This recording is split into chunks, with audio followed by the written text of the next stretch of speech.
right.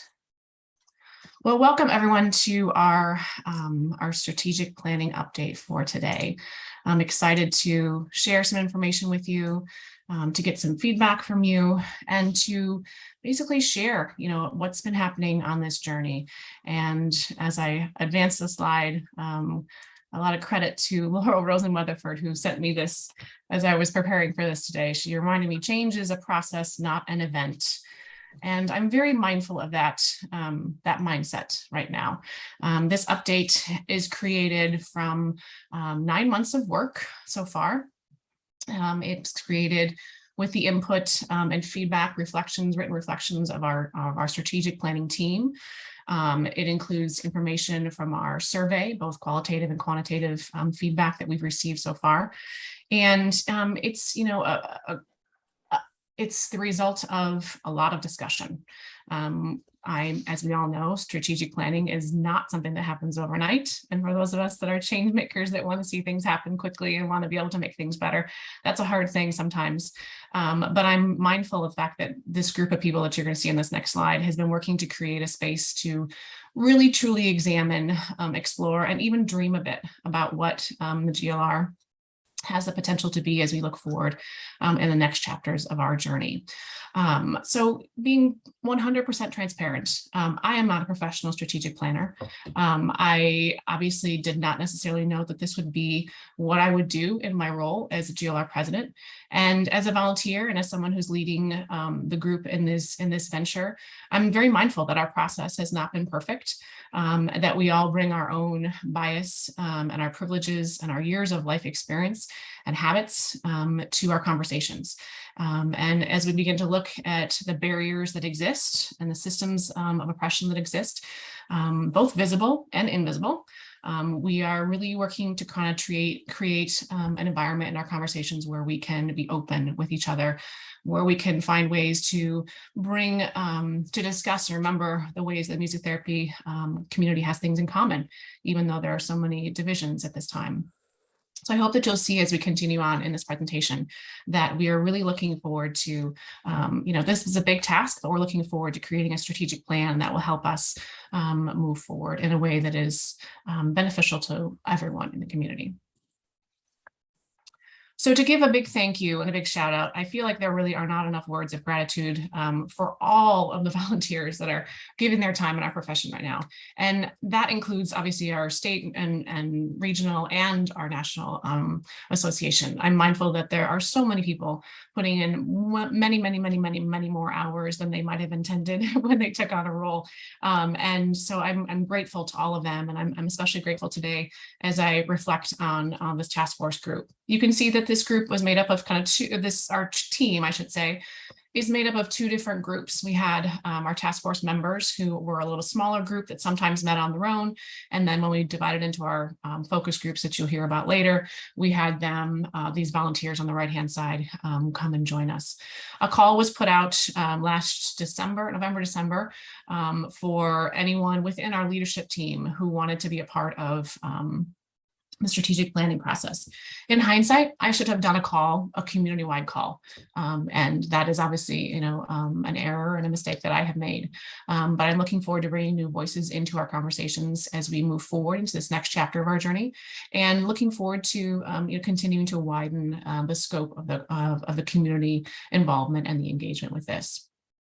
I did pay attention to making sure that we had somewhat equal representation from each state of the region, and also looking to see, we have educators, we have clinicians, we have students, we have people who are involved in internship training, we have some state representation, we have some national involvement. So really trying to be as inclusive as I could in thinking about the different lenses that represent our region. So beginning in January of 2022, we spent time on our first call, connecting with each other, looking at the different intersectionalities that we have, kind of sharing what lenses we look at things through and what we might bring to the conversation. At this time, we've been working about 10 months together through Zoom calls and emails and some Google Docs sharing and things like that. I'm mindful that there are some folks that are going to step away from this work, that are feeling a little pulled in too many directions and might need to step back. But again, as I mentioned, later on, we'll hear about ways to get some more folks involved as well. Prior to our first meeting, President-elect Todd Schwartzberg and I put together a SWOT analysis focusing on each of these areas and these bullets. The communications technology part of the GLR, conference planning and continuing education, DEI, historical perspective, the membership perspective, students and interns, and then just kind of a miscellaneous category. We asked each of our team, strategic planning team participants to go through that SWOT analysis, really looking at, what are the areas of growth, what are our areas of strength, what can we build on, and what can we learn, those kinds of things. So we had all this information before we met for the first time. And as I mentioned, Todd and I spent some time analyzing that initial SWOT analysis before our first meeting, and just looked at the themes that were emerging and the words that were, repeatedly put in that SWOT analysis. And as we prepared for our first meeting, the ABCs of the GLR came to mind, and we kind of coined this as we thought about it, and it really didn't have to think hard about figuring out the A, B, C, D, and E. These words here on the screen right now: accessibility, belonging, connectivity, diversity, and engagement really became kind of the starting ground for our conversations. We use these as a chance to kind of ask more questions. How are these related to each other? What impact can they have? And so these guided our discussion, especially our first initial discussions.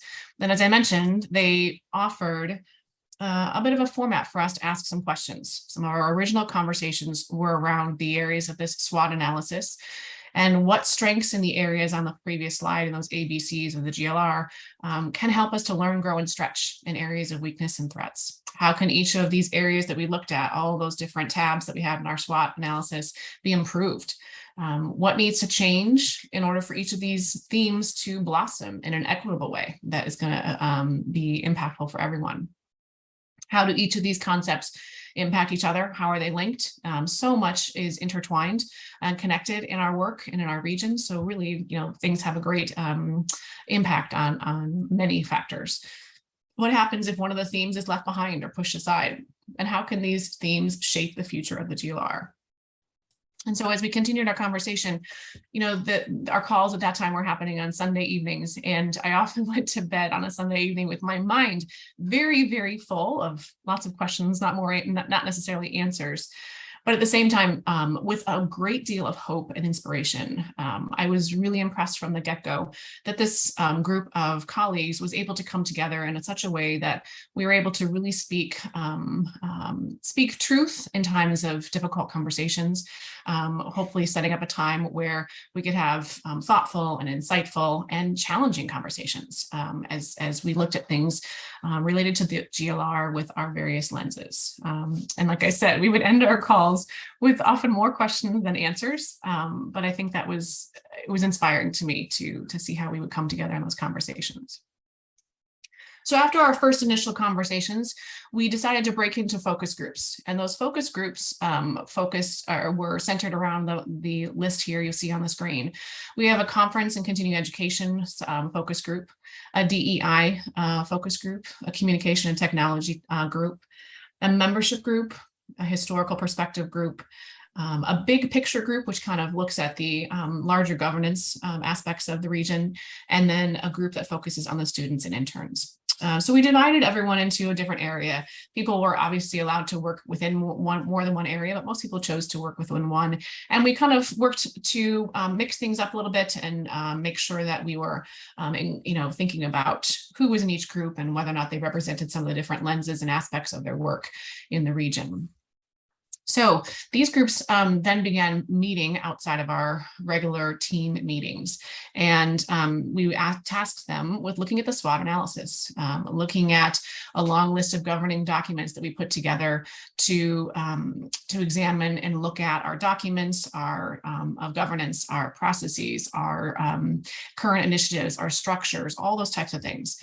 Each group was asked to look at all those aspects and then to develop some questions and areas for suggested growth and examination from the team. And then we began to report back on our to the larger group on our meetings. From the beginning, the group was very aware that, with strategic planning, there are challenges. And as I mentioned before, I am not a professional strategic planner. I've tried to do some reading and I've tried to learn and I've tried to be open to, the process and how can I make it better and how can I do things. But I know that, and I know, and those of us involved in this process know that we have challenges in this.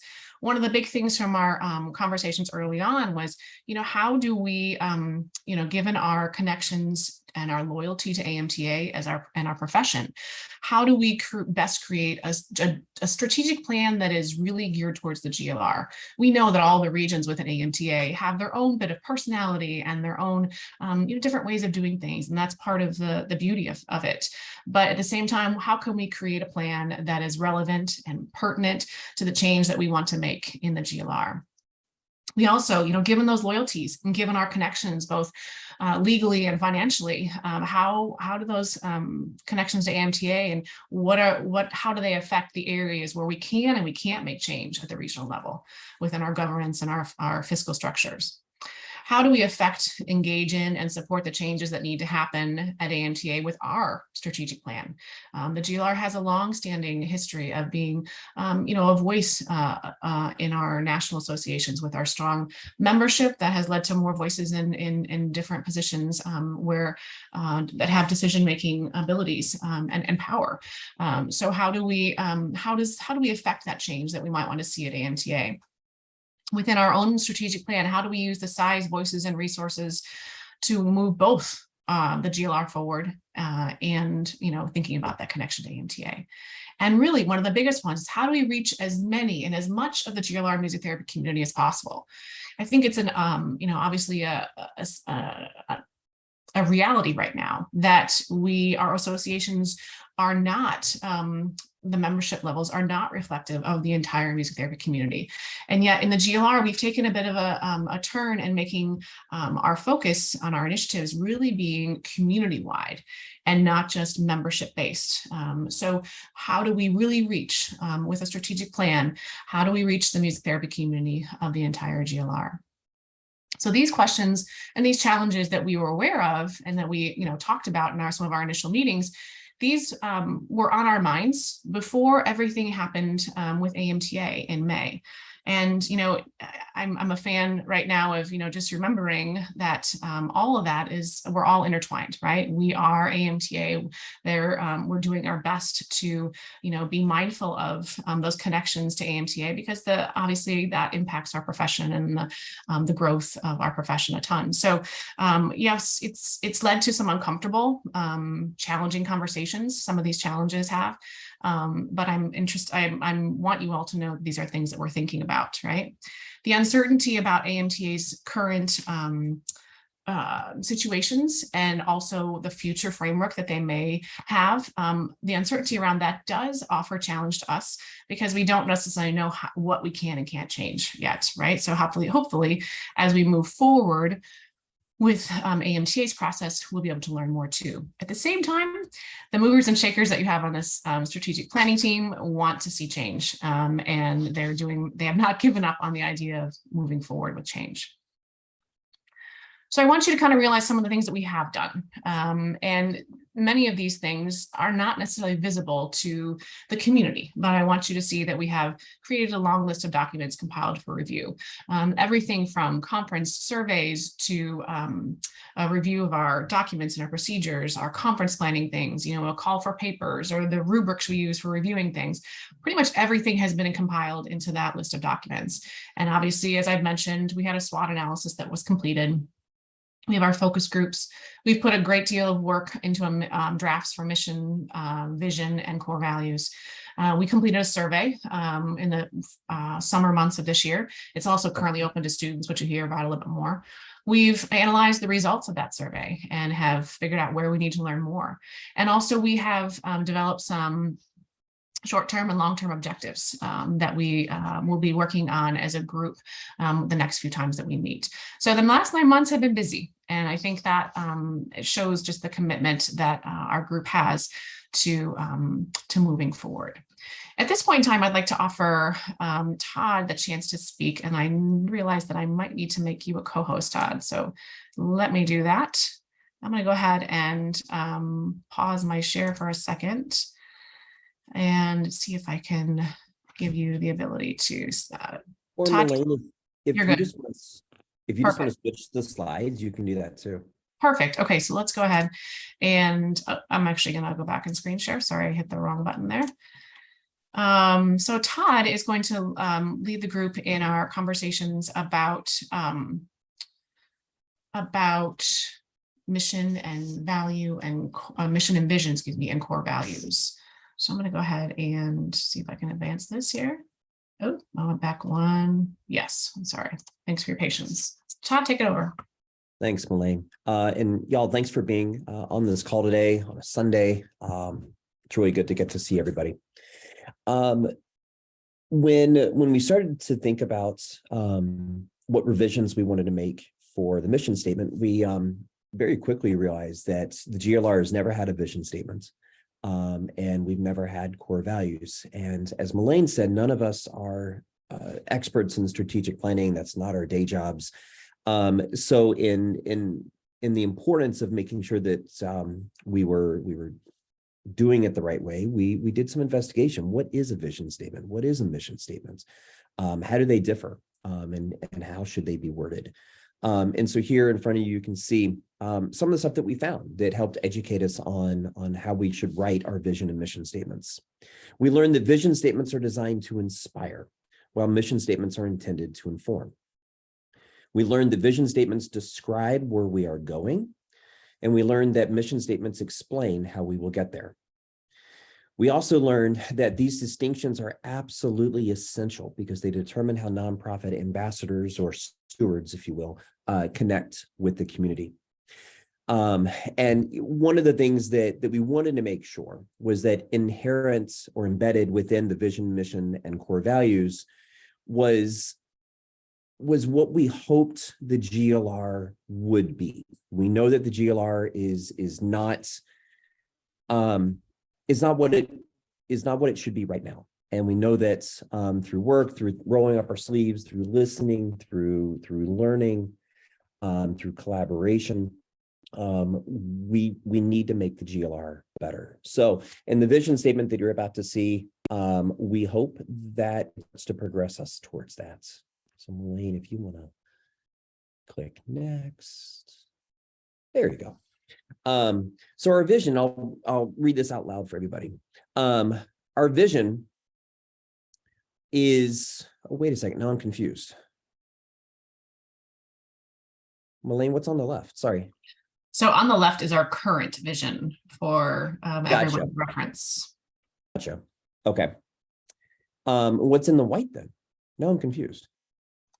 The one on the right is our current draft. Oh, okay, I'm with you. Sorry. Okay.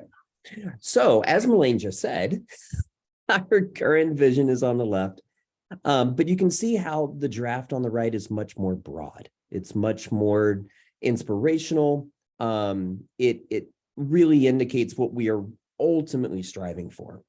And inherent in here, and you'll see this in the 5 core values later, is the importance of making sure that every single person across our entire GLR community, professionals and students, prospective students, community members that we may get to collaborate with, family members that we may get to work with and collaborate with and beyond, we want to make sure that this vision statement progresses us.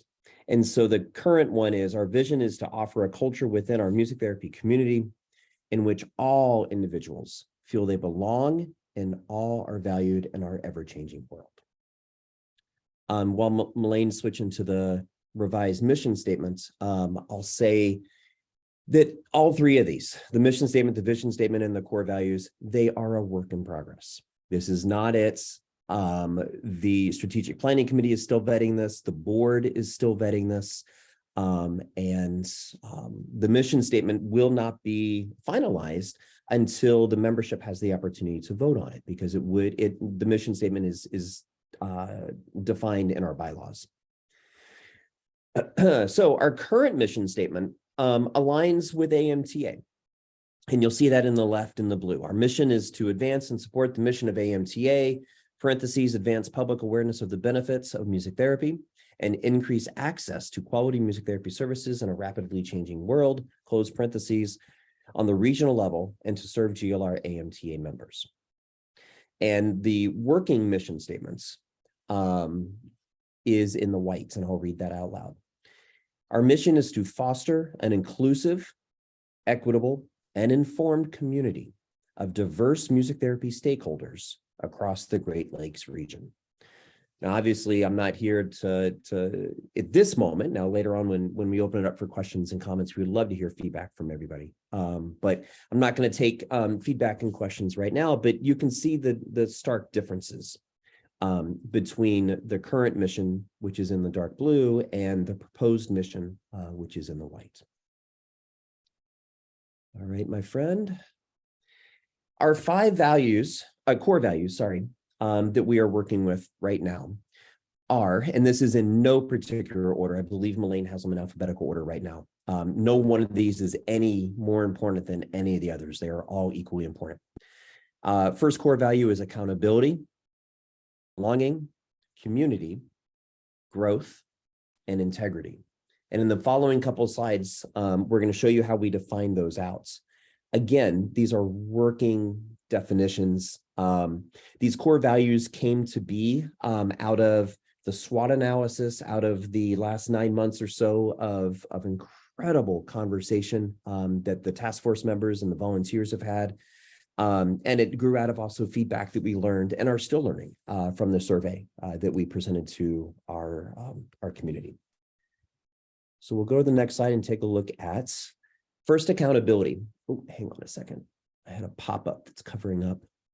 There we go. Pop-up gone. All right. So accountability. We define accountability for now by saying we are committed to fostering a safe and transparent environment through open communication, collaboration, and responsible actions. One of the things that we wanted to be careful with, and I'll just add this before I go to the other 4 core values. One of the things we wanted to be careful with was not having a long dissertation that defines accountability. This is going to be on many different types of documents and marketed and branded in different ways so that people know who we are and what we stand for, and we'll behold ourselves to be accountable to be. So we want these to be kind of quotable. We want these to live in the public domain so that people understand what we are striving to be and what we promise to be. So that's why these are kind of short, but we hope that they're informative and meaningful as well. So the second one, belonging, we define as we strive to foster, excuse me, both individual acceptance and value by working to be diverse, inclusive, accessible, and equitable. And before I go on to talk about community and then the last 2 core values, every single one of these, and Melaine will talk about this later, every single one of these will have a short-term and long-term measurable. We will make sure that we are living by these core values. While they're currently very fluid in our development, and while they can continue to be fluid, we also need to hold ourselves accountable, and we need to be able to measure how we're doing. And when I look at the core value of belonging and our assurance, our strive to foster individual acceptance and value by working to be DEIA, we have got to set into place measurables that hold us accountable to make sure we are actually doing that. The third one is community, and we define this as we courageously advocate for, excuse me, I didn't say that correctly. We courageously advocate for and value our colleagues, those we serve and those we partner with through everyone is valued. And you can see in the bullet point, we're still kind of trying to figure out how best to say that first bullet point. We know what we want to say, we haven't found the right words for it yet. Through collaboration and through connectivity. All right, so we'll go on to the last 2. Growth. Within our community and our profession as a whole, we support holistic self-growth of individuals through active listening, ongoing education, and humble reflection. And again, none of these are placed in any particular order. Every single one of these larger core values, as well as the bullet points under them, they are all equally important. They truly are.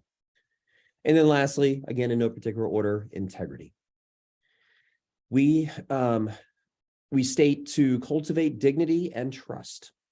We are guided by our ethics and strive to act with humility, reflectivity, honesty, reflexivity, and courage. So those are our core values, our 5 core values, and how we are presently defining them. Again, y'all, these are a work in progress. The Strategic Planning Committee, which includes our task force members and our volunteers, is still working through these. We are still listening. We're still striving to learn. And the board, I don't believe the board has really seen the core values yet, or maybe they did once. So there is still a lot of ongoing work that needs to happen in the next couple months, which Melaine is going to outline to y'all in a couple slides. So. Thank you, Todd, and many, much appreciation to Todd for being alongside on this journey. He has been a sounding board. He has, brought up such wonderful ideas in terms of, different directions to take things. So I want the community to know that this is something that he truly believes in, and beyond my time as president, this is something that I think you will see him continue on with some of this thinking.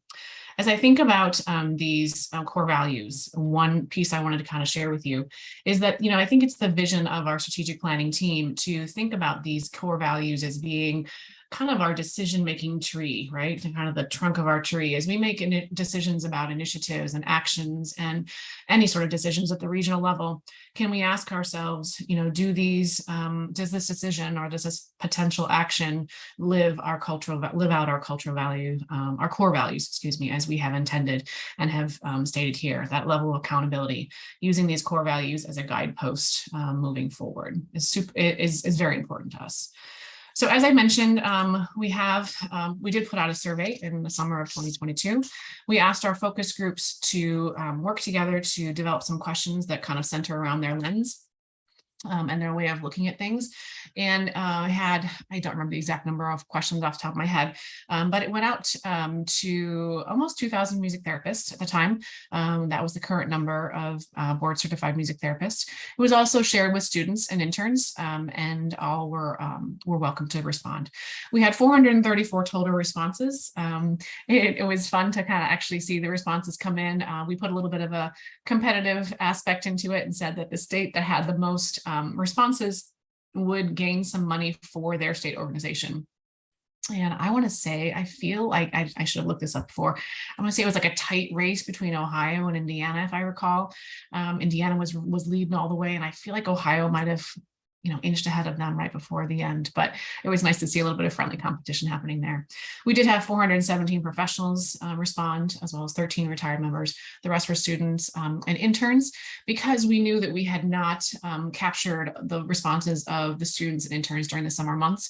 We have just recently opened the survey back up and distributed it to the universities and to internship directors with hopes that we can gain more feedback and response and input from that part of our community. But I will say there was fairly even distribution of the respondents from each state, which was nice to see. I think all were fairly well represented. So at this time, we are obviously still in process of, looking at all the data and figuring out where we need to learn more. But I wanted to share some brief points from each of the different focus areas.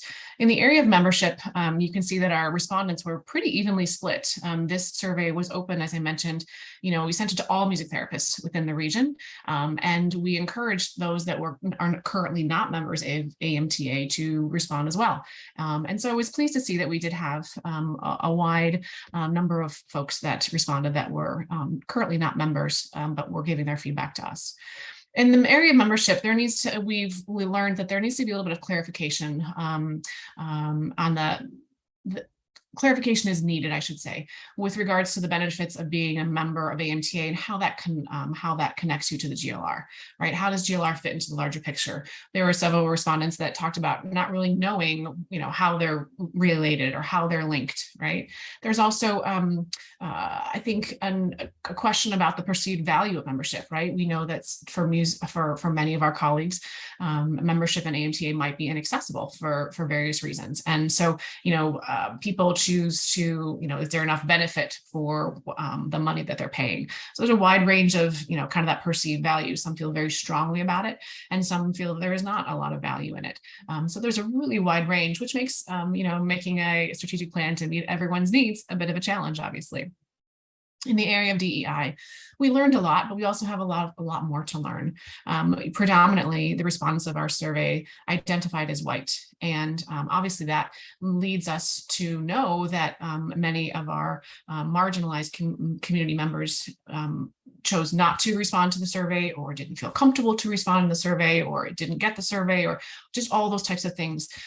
We also noticed that only 8% identified as part of an affinity group, right? And so, we need to look deeper into that and explore that more in order to create that plan moving forward that is going to be for everyone. There was a high percentage of individuals that believe the GLR was moving in the right direction, right? And that we are working to create that culture of belonging. But it's also important to notice and to be mindful that predominantly we had, as mentioned in the first bullet here, 367 or 91% of the respondents identified as white. So is that a difficult perception, or maybe an incorrect perception, because we really haven't heard from everyone. And there might be folks in our community that do not feel that way, that did not respond to the survey. And obviously a running thought, and something that we'd like to certainly address, is a need for greater diversity in all levels of our leadership. And that's not just the exec board, but it's also the assembly of delegate reps. It could be committee reps, all of those different aspects of our leadership. And this is something we're hearing in many ways, wanting a leadership team to be reflective of who our community is in a larger sense. So there definitely is more to learn in this area. With regards to continuing education and conference, I think that our conferences are seen by many as a strength. The programming, the idea that they somewhat run like a mini AMTA conference. A lot of people attend our conferences, and we've had very, very successful conferences in recent years. The majority of the respondents supported year-round continuing education opportunities, and wanted also, more advanced trainings at conferences, not just things that are for entry-level professionals or for people, in the early stages of their career, but those that might be further down the road as well. The option for hybrid conferences is desired, right? And I think people have genuinely been pleased that we have embraced the virtual aspect of conference logistics and planning. Affordability and accessibility, some see it as a strength and some see it as an area of growth. There have been gains in what we have been able to do in terms of both of those pieces, but there is certainly more work to be done. There's also a request for more diverse speakers and training opportunities, not just at conferences, but also throughout the year. And with communication and technology, it was important to realize that there was a very, very wide range of perceptions and thoughts and feelings. Some see our communication as being very strong. Some people would like to see more of it. Some of it, I think, is tangled up with our and intertwined with our relationship with AMTA and communications from the different, organizations, and that confusion sometimes about who is communicating. It's also important to note that some are mindful of the fact that, they're not on social media. So email is, the predominant way they would like to be kept in the loop. That's something for us to definitely keep in mind and to take note of. Moving to student and internship feedback. Obviously, we mentioned that we opened up this survey again. We're looking to get broader feedback, but there's definitely an appreciation for the student involvement and the student voice in our regional discussions and voting and events. There's a desire for advocacy on the part of the region regarding paid internships, whether that be seeking grants or using some of the region's fiscal resources to help access that. There's a desire for increased connectivity with professionals while students, mentoring and connecting and things like that. And there's also a desire for increased support during the transition to the role of a new professional. How do we support folks early on in their career in ways that will help prevent and maybe keep burnout at bay and to increase retention? for our profession. And then the historical focus group really gained a lot of information in their survey. You know, we obviously know that GLR has a long history of representation at various levels of our organizational, professional organizations. And there were a lot of names shared, so we could work to preserve the institutional knowledge and the oral history of the GLR. So I know that they're working hard to kind of document some of the things listed there, the universities, the internships, the pioneers, and the research that has been done. And then the big picture group, you know, we really ask questions about our systems of governance, and, you know, kind of the larger, bigger, full capsule picture of the region, and talked about, you know, the need to review oppressing systems of governance, and the processes for which we, you know, do things. Oh, I'm so sorry. And we realized that many realized that GLR is a leader in the professional organizations, especially at the national level. Many cited the appreciation for the way that GLR speaks out and is forward thinking, and also the ways that we have, you know, worked towards increasing advocacy for, you know, state recognition around the region, but also looking for ways for us to increase our advocacy for the profession, including ways to combat burnout, to ways to increase our retention and our recruitment of a diverse population of music therapists to move forward, right? So there's a lot to learn, and there's a lot to take from this. And as I said, there's still a lot of things to be figured out. But each of the focus groups was then asked to draw themes from their results from the survey. And we put these themes kind of in a post-it format on a Google Jamboard, and I've looked, and Todd has looked, and others have looked to kind of figure out where are the common themes that are emerging. And these 5 themes are emerging for us: communication, connectivity, continuing education, DEI and social justice, and a misinformation or uncertainty about the relationship between GLR and AMTA is also has emerged, right? So our next steps in our process are going to define and prioritize, you know, how do we set up objectives and action items that can be measurable to hold us accountable moving forward in this process. So as I mentioned, you know, this process has been very humbling for me, in the notion that, you know, we only know what we know, and we're doing our best with the resources that we have right now and the knowledge we have. But there's a lot of additional information and learning, and in this case with our survey data, that needs to be gathered. We really need to reach out and connect to members of our affinity groups and our marginalized communities, and make sure that we're able to get their lens and their perspective to create a plan that will meet their needs moving forward. So specifically, we have some surveys, follow-up survey things that will be happening in the coming months around the area of DEI. Continuing education has some additional questions, I believe. And then obviously we're still learning from our students with regards to our students and interns. So I'm really mindful of the notion that this is a long and winding road. Cue the music, right? And as I've mentioned, I know that our process has been flawed.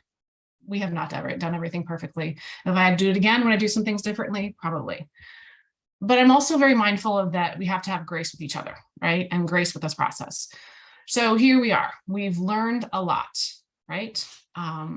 Yet we have so much more to do and to learn, right? We have a lot to learn. We've heard from many. Super excited to hear from, you know, 430 some odd people, in addition to other people reaching out to us. But yet there's a large part of our community that we have not heard from. And how do we want to connect with them? The GLR has a lot of strengths, and we have a lot to be proud of that we can build on. But we also have things that we have, you know, systems of oppression that have been our way and have been perpetuated and continue today even, that need to be removed. And so we have strengths to build on, yet we have a lot to change, and a lot to look towards rephrasing and regrouping in how we do things. And yes, we've made mistakes. And as a leader, I'm sure that I've made mistakes in this process, you know, and had missteps. I think we all, you know, have had those in these discussions. But I hope that we as a region, this team that's working on the strategic plan is really looking at trying to find ways to, name harm that has been done, name mistakes that have occurred, and to find ways to begin the healing process, to move forward, to engage with those that have been harmed in such a way that is not performative, but meaningful, and that will allow them to feel safe and able to contribute to our community and to be a part of our community. So there's a lot to do, right? We are committed to eliminating the structures and the governance that have brought the oppression, and we want to grow and thrive. And so even though it might seem like we haven't, we got a long way to go, I'm mindful of the fact that we have done a lot so far. And I hope that you can see that as we go forward in this presentation, some of the different things we have done.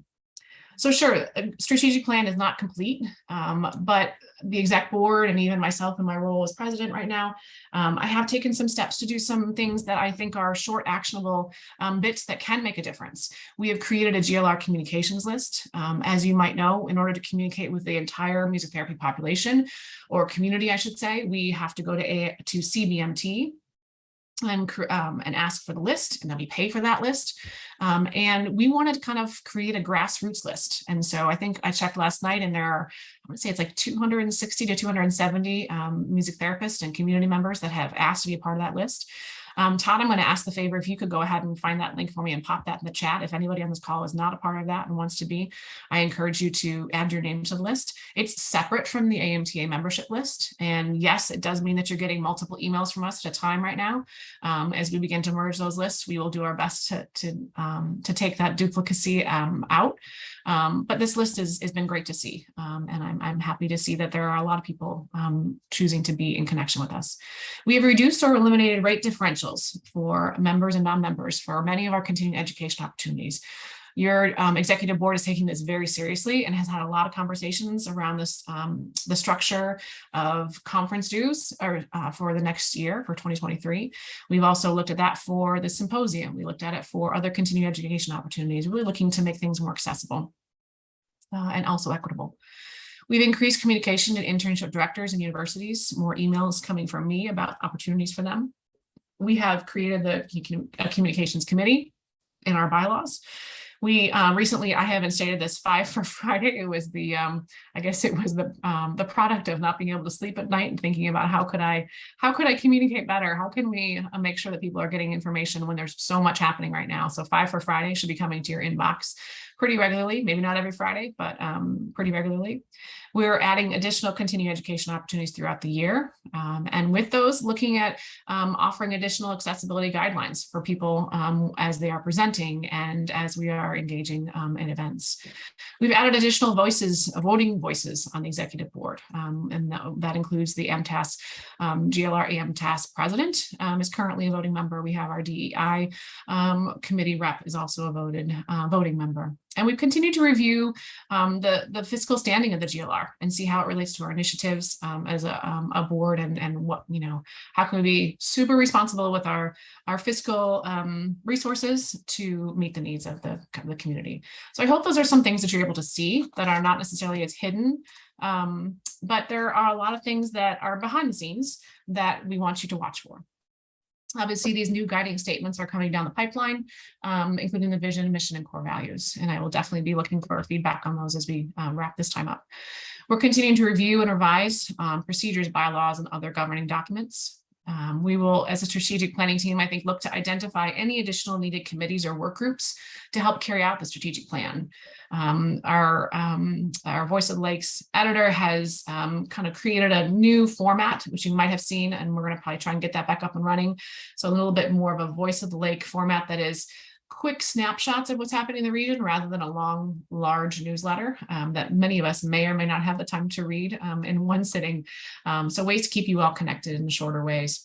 We are looking to put together a website calendar that would also include state organization events as a way, again, connecting and making sure that everybody knows what's happening. Continue DEI, and I should say DEIA initiatives and looking at things through our DEI lens. We have some collaborations in the work. CCBD is Cultural Connections by Design. We've worked with them and hope to be doing so again. We've had the last fall, we had some board trainings. We're looking to continue that and community-wide learning opportunities. It's crucial that the leadership team has training in DEI in order to best serve the community. But we also welcome the opportunity to have this kind of community-wide learning opportunities and to be mixing students and interns and people that have been in the field a long time and new professionals as we all learn together. And also looking forward to continued high quality, accessible, continuing ed opportunities, right? Throughout the year, we have had some in this year, and I think we'll have that continue into next year. Looking for more engagement with the students and the young professionals, and also our retired colleagues. That was something that kind of came through in our survey is, you know, is that an area or a group of within our community that really has their needs met, and that's something we're examining. And continued an ongoing review of our governance, and that includes, you know, nominations and elections, appointments to different positions, committee membership and committee charges. You know, how do we set that up? So there's a lot still to be done, and a lot coming down the pipeline. So I want you to know what the plan is for the next 5 months, and the next 5 months take us to conference. And so, you know, we will distribute the additional needed surveys. We are looking to add new voices to our discussion. As I mentioned earlier, there are some of our folks that are stepping back from this work in strategic planning. I don't think they're going away completely, but have asked to take a little bit of a less role right now. So looking to increase the diversity represented in our strategic planning team. And that includes folks from our marginalized communities, our affinity groups, from our disabled community, really looking to broaden that scope of our representation. We also don't have necessarily, you know, one of my committee folks or focus groups mentioned, we don't have an internship director on the internship focus group, you know, and obviously that's something we would like to have. And then also the voices of a young intern or a young professional. So those are things we'd like to do. Consulting with outside resources to provide guidance, education, and knowledge where needed. I'm very mindful, as I've said, that I am not a strategic planner. I feel that I have certain skills that I hope are helping to guide us in the right way, but I also know that there are some skills that I don't have. And so I have sought outside consultation to talk with people and kind of gain insight. And if we need to bring a professional consultant in to help us address things, I'm hopeful that we can do that with our resources. A reshuffling of the focus groups, I think, might occur as we, you know, kind of come out of this time where we're focused on our specific lenses and looking at the bigger picture. I'd like to reshuffle those groups a little bit, you know, maybe make it so that the DEI lens has a presence on multiple focus groups, right? Maybe spreading things out so that some of the elected officers that are also on strategic planning are spread out and not working on one focus group. So looking to kind of reshuffle things a bit as we begin this next chapter. Continuing to seek input and voices from the entire community and share info. I'm hopeful that we can share this video or this recording of this town hall meeting so that our wider community knows what's happening, and continuing to identify objectives and action items for us to measure our progress. So looking ahead, looking forward, these are some guidelines that I will be putting, some timelines I will be putting forward to our strategic planning team, and looking to, by the end of November, hopefully finish our review, continue our review of the guidance statements and looking to finalize those at the end of the year. Also, by the end of this year, really identifying the short-term goals, short-term being about a 12-month time period, and action items of what we'd like to create, what we'd like to do. Establishing long-term goals of 3 to 5 years and the action items that go along with those, and really setting up a timeline and a structure that we can measure those objectives and those action items. I will plan to present the strategic plan draft, or hopefully pretty final product, to the executive board in February of 23 as we prepare to gather in March in Fort Wayne. Hopefully I will see all of you in person, and as we look to present that and offer any voting to the membership that might need to occur. So wrapping up our time here, I'm mindful of the fact that, you know, the change that we all aspire, that many aspire to, seems a long way off, right? Again, that long and winding road. And yet little steps are going to make it easier. We're going to make more progress if we make the smaller steps. And so my last thing to you all today is, how will each of you be a part of this transformational change? We are in a time where everyone's voices are needed.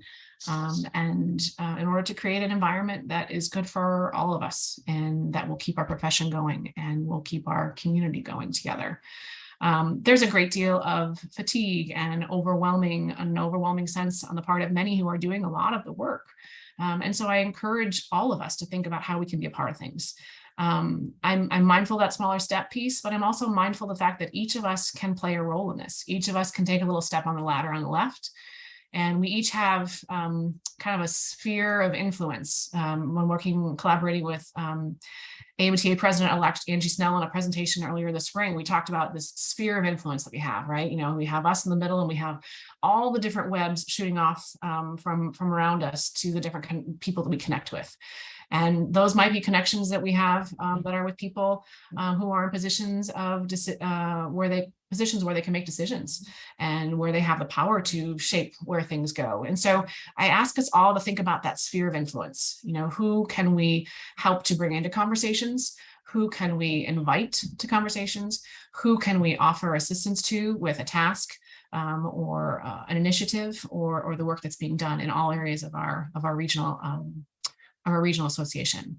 I'm confident that together we can change a lot, but I know that it's going to take time and that the landscape will change only with all of us working together. It'll only change in a meaningful and impactful way that is sustainable with us working together. So life is a journey, and this is a journey, and this process has been a journey, and I'm grateful to be on the journey with you. I'm humbled by this journey. And I continue to be inspired with all of the folks that are working on this journey with me and walking the steps with us. So I thank you for your time today. At this point, I'm going to stop screen sharing, and I'm going to open things up to offer everyone the chance to share. And before I do that, I am going to go ahead and stop our recording